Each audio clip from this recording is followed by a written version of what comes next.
services headed by Kuya Dok.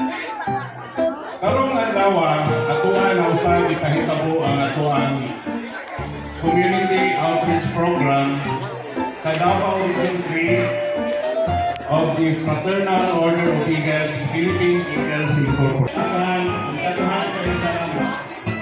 In just a few more words para sa atuang tanan sa Philippine Eagles.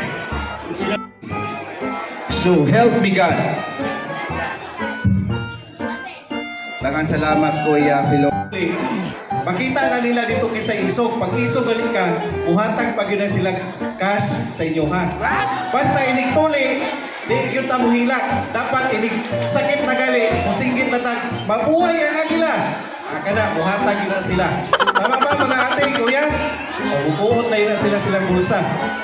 Basta ha, inig, huwag muhilak. Basta katuloon na ang luha, ang isinggit lang, mabuhay ang agila. Kaya mo na, mga mata? Kaya nili. Okay.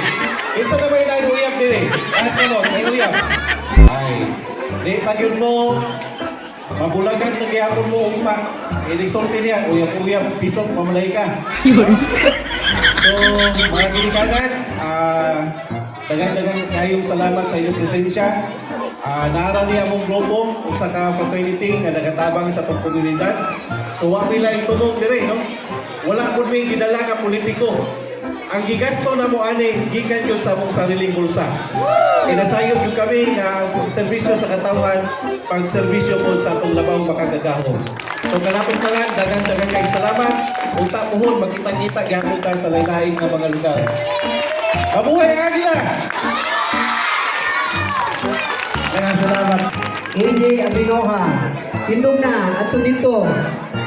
Abinoha. AJ. Oh.